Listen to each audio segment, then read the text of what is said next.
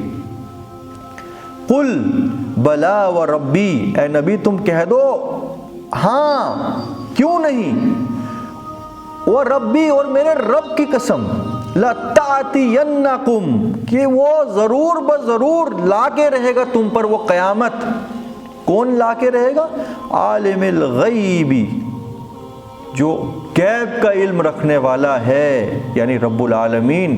لا یعزب عنہ مثقال ذرہ، کوئی چیز پوشیدہ اس سے نہیں، چھپی اس سے نہیں، چاہے وہ ایک ذرے کے برابر کیوں نہ ہو۔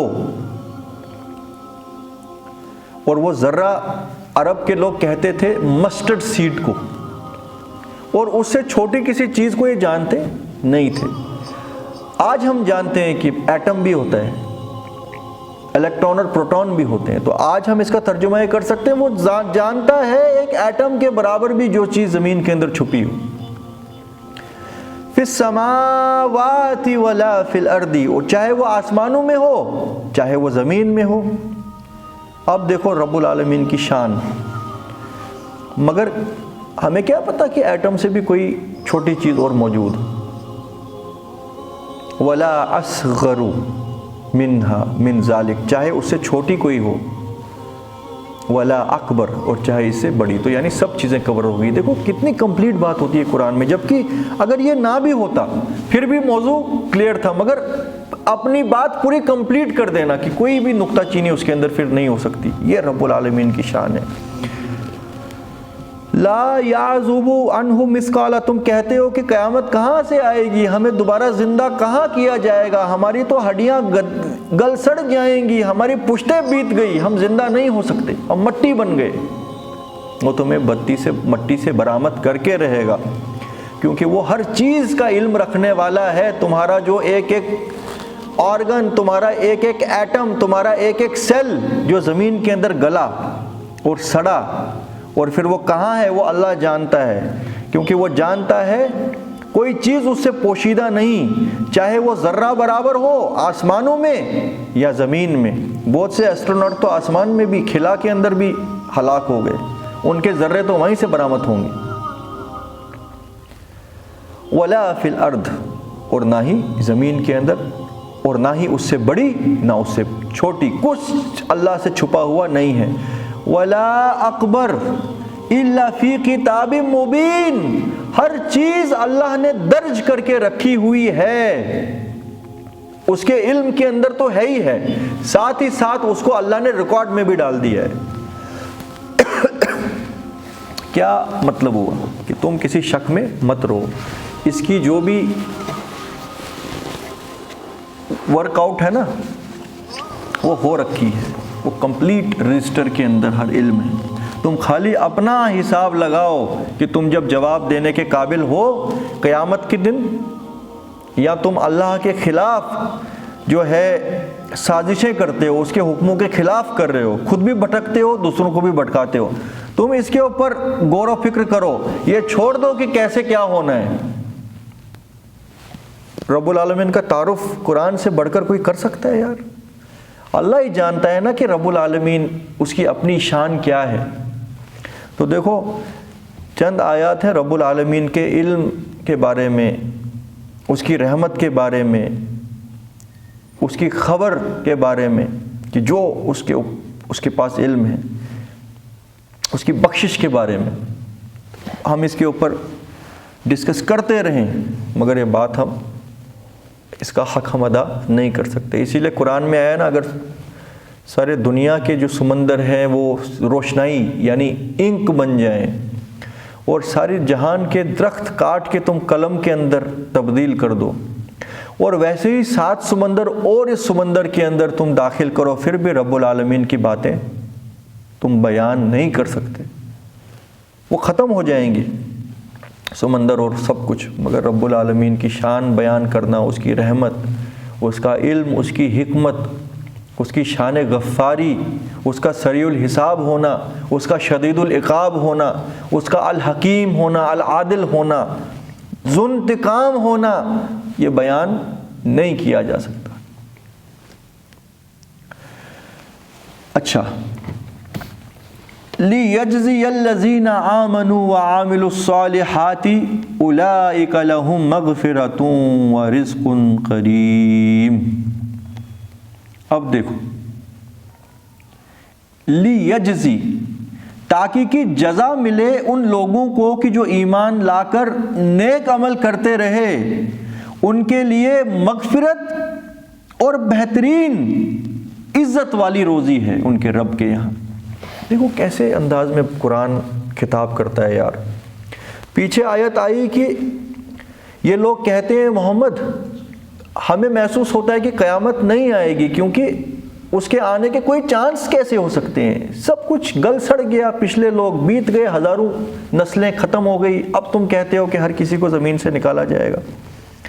اس کے اوپر اللہ نبی صلی اللہ علیہ وسلم کو حکم دیا کہ کہہ دو کیوں نہیں، میرے رب کی قسم وہ تم پر وہ لا کے رہے گا، عالم الغیب۔ کون لا کے رہے گا؟ عالم الغیب۔ اچھا اب یہ قیامت کا دن کیوں ہونا ہے؟ میں نے آپ کو ابھی ایک ایگزامپل دی تھی نا، حضرت ابو بکر صدیق رضی اللہ عنہ یا حضرت یہ جو بلال رضی اللہ عنہ، ان سب کو کیسے کیسے آزمایا گیا۔ آپ کو پتہ ہے حضرت ابو بکر صدیق کو بھی ان ظالموں نے پیٹا تھا، بزرگ انسان کو، اور بے ہوش ہو گئے تھے، محسوس ہوتا تھا کہ ابھی شاید ایک دن ہوش ہی نہیں ان کو آیا تھا، اور انہوں نے سمجھا کہ ابو بکر جو ہے شہید ہو گئے، مطلب ہم نے مار دیا ان کو، تو تب جا کے چھوڑا ہے۔ جو سب سے عزت والا آدمی، ایٹ لیسٹ مکہ کے لوگوں کے اندر سب سے زیادہ ٹاپ ایلیٹ کلاس کے اندر ابو بکر صدیق آتے تھے، ان کے ساتھ کیا کچھ کیا ظالموں نے۔ یہ کچھ کیے بنا بھی تو اللہ تعالیٰ ان کو جنت میں داخل کر سکتا تھا، اور ان ظالموں کے ہاتھ جو تھے ان کو اللہ تعالیٰ روک سکتا تھا نا، ٹوٹ سکتے تھے ان ظالموں کے ہاتھ، مگر نہیں نہ ٹوٹے۔ یہ کچھ کرنے دیا جو زمین نے دیکھا، جو اعمال ان کے زمین کے اس حصے کے اوپر درج ہو گئے کہ اس زمین پر تیرے بندے کے ساتھ ان لانتیوں نے یہ کیا، وہ زمین سے وہ حال بھی قرآن میں ہے نا کہ اس دن یہ زمین اپنا حال بیان کرے گی۔ اذا زلزلت الارض زلزالها واخرجت الارض اثقالها وقال الانسان ما لها یوم تحدث اخبارها، اس دن یہی زمین سب حال بیان کرے گی کہ اس کے اوپر کیا کچھ ہوا تھا۔ سوال تھا نا کیوں، اس کا جواب یہی ہے تاکہ وہ کسوٹی دنیا میں لگے گی، تاکہ حق اور باطل کا فرق ہو جائے۔ اگر ٹیسٹ ہی نہیں ہوگا پھر کیسے یہ چیز ثابت ہو کہ کون سچا کون جھوٹا، ہے نا؟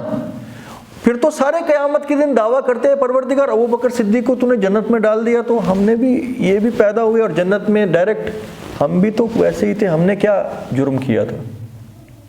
اللہ کو پتا تھا اگر تمہیں میں نے موقع دیا ہوتا تم نے یہ کچھ کرنا تھا، عالم الغیب ہے نا، مگر اللہ تعالیٰ نے وہ کچھ کرنے دیا پہلے، پھر ثابت کر دیا زمین اور آسمان کے بیچ میں کہ دیکھو یہ میرے بندے تھے اور یہ ظالم تھے۔ وہی یہاں مقصد آیا قیامت کا دن کیوں ہوگا، تاکہ اللہ جزا دے ان لوگوں کو جو واقعی ایمان والے تھے اور نیک عمل کرنے والے تھے۔ اسی لیے تو دنیا کا ٹیسٹ سارا کریٹ کیا گیا۔ اولئک لہم مغفرۃ ورزق کریم، ان کے لیے مغفرت اور بہترین رزق ہے۔ یہاں سے بہت بڑا ایک ہمیں پرپس پتہ لگ گیا ہیومن کریشن کا اور لائف آف دس ورلڈ، وہ ٹیسٹ آف دس ورلڈ کا، تاکہ اس کے اندر ٹھوک بجا کے اللہ تعالیٰ آزمائے۔ اس آزمائش کا جو رزلٹ ہوگا، ایک تو خود ان مومنوں کو پتہ لگے گا کہ ہم کیا ہیں۔ ہیرے کو تراشو گے تو ہیرا بنے گا نا، سونے کو، گولڈ کی اور کو جب تم 1000 10,000 ڈگری سیلسیس پہ تاپتے ہو تب جا کے اس سے امپیورٹی الگ ہوتی ہے نا، پھر جا کے وہ 24 کیرٹ گولڈ بنتا ہے۔ تو وہی کسوٹی دنیا میں اللہ تعالیٰ نے لگائی، اور یہاں پہ ہر چیز کا مقصد بتایا گیا ہے کہ جزا قیامت کے دن ان کو دی جائے کہ جو بن دیکھے اپنے رب پر ایمان لائے اور نیک عمل کرتے رہے، ان کے لیے مغفرت اور ایسا بہترین باعزت رزق ہے جو تمہارے ذہن میں بات ابھی نہیں آ سکتی۔ والذین سعوا، اور وہ قیامت کا دن کیوں ہوگا، اس کا ایک مقصد یہ ہے کہ جن لوگوں نے کوششیں کی، فی آیاتنا معاجزین، ہماری آیات کو، ہماری نشانیوں کو، ہمارے حکموں کو قدموں تلے رون دیں، اولئک لہم عذاب من رجز علیم، ان کے لیے ایک ایسا سخت دردناک عذاب ہے کہ جو ان کے اعمال کے باعوض ان کو دیا جائے گا۔ یہاں سے میں پتہ لگ گیا قیامت اور پوری دنیا کا سارا ٹیسٹ اس لیے تاکہ جزا دی جائے مومنوں کو، اور جو ظالم ہیں، اور وہ ظالم کون؟ جنہوں نے کوششیں کی اللہ کی آیتوں کو عاجز کرنے کی۔ کیا مطلب ہوا؟ ہرانے کی، نیچا دکھانے کی، چھپانے کی، قدموں تلے روننے کی۔ اللہ کی آیات، اللہ کا حکم بھی تو ہوتا ہے نا۔ یہ کہیں گے اللہ کا حکم تو یہ ہے، مگر یہ 1400 سال پہلے کے لیے تھا، آج ہم اس سے زیادہ اچھا حکم لگا سکتے ہیں۔ عاجز کرنے کی کوشش کی نا۔ اللہ کی نشانیاں جو بار بار اللہ کے رسولوں کے اوپر نازل کی گئی، زمین اور آسمان کے اندر موجود تھی، یہ ان کو تعویلیں کرنے لگے۔ تمہاری برائیوں کے عوض تم پر کوئی تکلیف آئی تو تم یہ کہنے لگے کہ یار یہ تو آتا ہے، اچھا وقت بھی آتا ہے، برا بھی آتا ہے، اس میں کوئی ایسی چیز نہیں ہے کہ اللہ نے لایا۔ آپ سمجھ رہے ہیں؟ جبکہ مصیبت کے وقت تڑپتا ہے وہی انسان کی، اے پرمیشور، اے ایشور، یا اللہ مجھے اس مصیبت سے بچا۔ جیسے ہی وہ مصیبت دور ہوتی ہے پھر ایک دم وہ کہتا ہے یار اس میں کوئی بڑی بات نہیں ہے، وہ بھی اس کے ساتھ بھی یہ ہوا تھا، اس کے ساتھ بھی ہوا تھا، یہ کچھ نہیں ہوتا ہے، یہ امتحان یا کچھ یا اللہ کی مار، یہ تو مراحل ہیں زندگی کے۔ تو جبکہ اس کو اللہ نے موقع دیا تھا، اپنی نشانی دکھائی تھی کہ دیکھ تو تڑپ رہا تھا، میں نے تیری تکلیف دور کی، مگر جیسے ہی تکلیف دور ہوئی وہ معاجزین، تو نے ایک تو قرآن میں دوسری جگہ آتا ہے اللہ کے ساتھ تم شریک کرتے ہو، اور یہاں پہ آیا اللہ کی آیتوں کو نیچا دکھانے کی کوشش کرتے ہو۔ ایسے لوگوں کے لیے عذاب ہے سخت دردناک۔ وَيَرَى الَّذِينَ أُوتُوا الْعِلْمَ الَّذِينَ أُنزِلَ إِلَيْكَ مِن رَبِّكَ هُوَ الْحَقُّ، اور جنہیں علم دیا گیا وہ دیکھتے یعنی جانتے ہیں کہ جو تم پر پروردگار کی طرف سے نازل کیا گیا وہ حق ہے۔ اب یہاں پہ ذکر ایسے لوگوں کا آیا کہ جو سلیم الفطرت ہوتے ہیں، جن کی بنیادی طور پر پاک روح ہوتی ہے، ضمیر پاک ہوتا ہے، چاہے ان کو ابھی حقیقت کا پتہ نہ ہو، مگر جب بھی وہ اللہ کی کسی بات کو سنتے ہیں ایک دم ان کے دل سے یہ آواز آتی ہے کہ ہاں بالکل سچی بات ہے۔ وہ بال کی کھال پھر اتارنے کی کوشش نہیں کرتے، ایف اور بٹ نہیں کرتے ہیں، آرگیومنٹ اور بحثیں نہیں کرتے، دل سے آواز آتی ہے کہ اللہ کی طرف سے، انہی کا ذکر یہاں پہ آیا ہے۔ اور اے نبی تو دیکھے گا ان لوگوں کا جن کو علم دیا گیا کہ جو کچھ تیرے اوپر نازل ہوتا ہے وہ جانتے ہیں یہ اللہ کی طرف سے حق ہے۔ وَيَهْدِي إِلَى صِرَاطِ الْعَزِيزِ الْحَمِيدِ، اور وہ جانتے ہیں کہ یہ جو کچھ نازل ہوا ہے یہ رہنمائی کرتا ہے ایک راستے کی طرف جو سیدھا ہے، غالب اور سزاوار تعریف والے کے لیے، عزیز الحمید کے راستے کے لیے، یعنی رب العالمین کا ہی دوسرا یہاں پہ اسماء حسنی آیا ہے، عزیز الحمید۔ اس عزیز اور اس حمید وجود کی طرف سے یہ راستہ سیدھا دکھایا گیا ہے۔